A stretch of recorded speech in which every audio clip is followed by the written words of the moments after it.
Bonjour à tous, bienvenue pour le 6h30. Le vice-président de la République, Daniel Kablan-Duncan, est à Erevan, en Arménie. Daniel Kablan-Duncan a quitté Abidjan hier pour s'y rendre afin de prendre part au 17e sommet de la francophonie. Le vice-président représente à ce sommet le président de la République, Alassane Ouattara. Notez que cette 17e réunion verra l'élection du nouveau secrétaire général de l'Organisation internationale de la francophonie, Viviane Aimé. Venu représenter le président de la République, Alassane Ouattara, au 17e sommet des chefs d'État et de gouvernement de la francophonie, qui tient ses assises ces jeudi 11 et vendredi 12 octobre dans la capitale arménienne, le vice-président de la République, Daniel Kablan-Duncan, est arrivé ce mercredi 10 octobre en début de soirée à Erevan. La Côte d'Ivoire est présente à ce grand rendez-vous à travers une délégation de haut niveau que conduit le vice-président de la République. C'est un dossier qui est important, qui est celui d'abord du vivre ensemble, puisque c'est le grand thème de cette francophonie, qui doit aussi connaître le renouvellement de mandat. Ça fait partie donc des discussions au niveau du secrétaire général de la francophonie, mais aussi, comme vous l'avez certainement déjà vu, il y a deux forums importants qui se tiennent ici. L'un donc sur les technologies de l'information et la communication, est un dossier aussi important, et non sur l'économie. Parce que nous estimons que la francophonie ne doit pas seulement une francophonie seulement culturelle, mais il faut qu'elle soit donc plurielle. Et je pense que cette francophonie avance. Il y a quand même plus de 80 pays qui sont membres de la francophonie. Il y a 274 locuteurs au niveau de la francophonie, donc qui joue un rôle de plus en plus important dans l'ensemble international. Donc nous sommes heureux d'être ici et nous espérons que les choses vont se passer dans les meilleures conditions possibles. Tout juste après s'être installé à son lieu de résidence, le vice-président Daniel Kablan-Duncan a eu un briefing avec l'ensemble de la délégation avant l'ouverture du sommet. L'ambassade israélienne en Côte d'Ivoire a organisé, à la suite de la visite de la délégation parlementaire israélienne en Côte d'Ivoire, une conférence de presse le mardi 9 octobre dernier. Au cours de cette conférence, la délégation a fait le bilan de sa visite. On en parle avec Laurent Sachaud et Sidonie Davila. Israël s'intéresse au renforcement de sa coopération avec la Côte d'Ivoire. Une délégation parlementaire israélienne était récemment en visite de 2 jours dans la capitale économique. Après quelques rencontres avec des personnalités du pays, dont le vice-président Daniel Kablan-Duncan et le président de l'Assemblée nationale, Guillaume Soro, la délégation parlementaire israélienne fait le point de ces rencontres. On a échangé sur plusieurs sujets pour voir comment on peut approfondir les relations entre l'État d'Israël et la Côte d'Ivoire dans les domaines de l'agriculture, de l'économie, de la sécurité et dans les domaines de renforcement des capacités en général. L'Afrique a de bonnes ressources, elle a de la terre, elle a des ressources humaines et l'Israël a les technologies, nous avons les capacités, les savoir-faire et nous allons joindre les deux forces. Depuis 2003, soit 15 ans après, c'est la deuxième fois que la Côte d'Ivoire reçoit une délégation parlementaire israélienne. Des initiatives du genre avec d'autres pays africains dans le cadre du renforcement des relations entre Israël et le continent africain sont prévues les mois à venir. Le comité permanent inter-État de lutte contre la sécheresse dans le Sahel s'est réuni récemment à Abidjan. Les différents acteurs du comité ont réfléchi à la valorisation des produits forestiers non ligneux tels que le miel, la cola et le karité.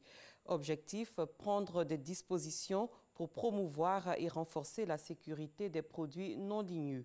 Davis Oyo, Lansine Bakayoko. La cola, le karité, le miel, les champignons font partie des produits forestiers non ligneux.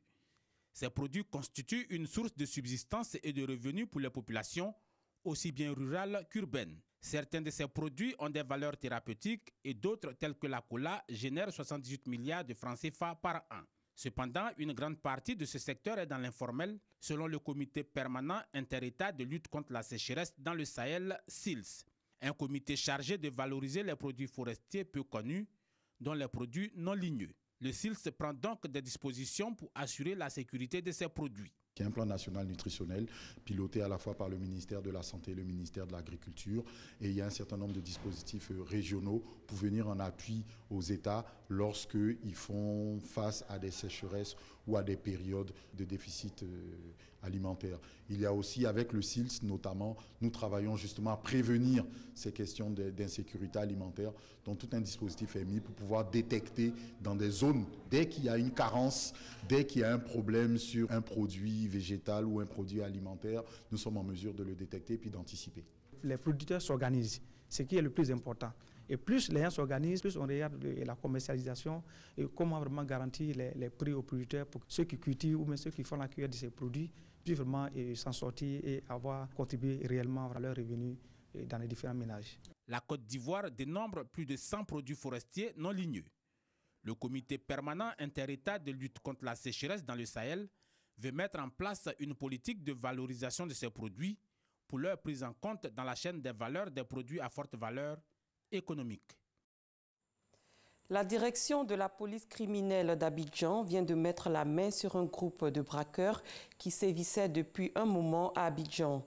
Environ 2 semaines après l'une de leurs opérations de braquage dans un domicile à Cocody-Djorogobité, où il y a eu un mort, les agents de la police criminelle étaient à leur trousse. Olivier Iriebi, Sidonie Davila. Fin de cavale pour 3 braqueurs qui troublaient la quiétude des citoyens. Ces bandits spécialisés dans le braquage des véhicules de luxe et de domicile étaient activement recherchés par les éléments de la police criminelle. Ils ont été appréhendés dans une buvette de fortune dans la commune d'Abobo. Parmi eux, l'un des présumés tueurs du footballeur international ivoirien, Georges Griffith, assassiné le 6 octobre 2017 dans la commune de Cocody, secteur Angré-Gibi, par 2 braqueurs qui tentaient de lui voler son véhicule. Donc, je sortais de la cité pour voir ce qui s'est passé. Et je venais, j'ai vu le monsieur, il était à terre et il agonisait. Il appelait du secours. Je suis venu avec un monsieur pour lui porter des secours. On a fait tout ce qu'on pouvait. 15 minutes après, et c'est ça, il a rendu là. C'était juste là. 1 an après son assassinat, pendant que l'un des présumés meurtriers du footballeur était déjà aux mains de la justice, le second en cavale intègre un autre groupe de bandits et mène des incursions à main armée dans les domiciles. Le mois dernier, dans la commune de Cocody, un habitant du quartier Djorogobité a trouvé la mort suite à une opération de cambriolage à son domicile. Au moment de leur arrestation, 3 armes à feu, dont l'une de fabrication artisanale, ont été saisies. Ces 3 individus, parmi lesquels le second présumé tueur de Georges Griffith, identifiés, vont répondre de leurs actes devant les juridictions. Dans le domaine de la santé, on s'intéresse à une journée de sensibilisation à la contraception. De quoi s'agit-il? Qu'est-ce qui a meublé cette journée? Des réponses avec Davis Oyo et Salima Toudia. En Côte d'Ivoire, le taux de décès maternel est estimé à 614 sur 100 000 naissances vivantes. Pendant ce temps, la prévalence contraceptive oscille autour de 23% face à une sexualité et une procréation précoce chez les jeunes filles. Le gouvernement, lui, multiplie les actions de sensibilisation. À Divo, dans la région de l'Odjibois, à l'occasion de la Journée mondiale de la contraception, le ministre de la Santé et de l'Hygiène publique a invité les populations à un changement de comportement. Il est nécessaire de s'engager dans un processus de changement de comportement. Oui, changement de comportement ici, comme changement de comportement en général, en vue de l'avènement d'un Ivoirien nouveau. Chaque couple doit pouvoir choisir le nombre d'enfants qu'il veut, au moment où il veut, cela en toute responsabilité. À cette fin, tous les couples, où qu'ils soient sur le territoire de la Côte d'Ivoire, doivent avoir l'opportunité d'accéder aux moyens d'espacer les naissances, ce qui permet d'éviter les avortements avec leurs nombreuses conséquences. Décès, stérilité. Sur le plan national, la contraception moderne, préservatif, pilule ou injection est de 14%. Un pourcentage jugé relativement faible par les partenaires techniques. Pour la représentante résidente des Nations Unies, le planning familial est l'un des facteurs de développement de toute nation. Car le nombre d'enfants qu'une femme a est très élevé, les pays sont généralement pauvres. Quand le nombre d'enfants que chaque femme a est un peu plus bas, les pays sont riches. Toutes les analyses, les études et même nos observations de jour à jour nous montrent qu'une famille a un nombre élevé d'enfants qui dépasse nos capacités de bien nourrir ses enfants, d'envoyer chaque enfant à l'école, de les envoyer à l'hôpital quand ils sont malades. Ça veut dire qu'on a un problème. Contraception, un investissement pour le bien-être durable de la famille est le thème retenu pour cette 3e édition. Une visite du ministre de la Santé et de l'Hygiène publique aux différents stands de produits contraceptifs a clôturé cette journée mondiale de la contraception. Aux États-Unis, l'ouragan Michael a touché terre vers 17h30 temps universel près de la ville de Mexico Beach sur le golfe du Mexique. Dans la nuit, sa puissance est encore renforcée, le faisant passer à un ouragan de catégorie 4 sur une échelle qui en compte 5. Des vents de près de 250 km/h sont attendus.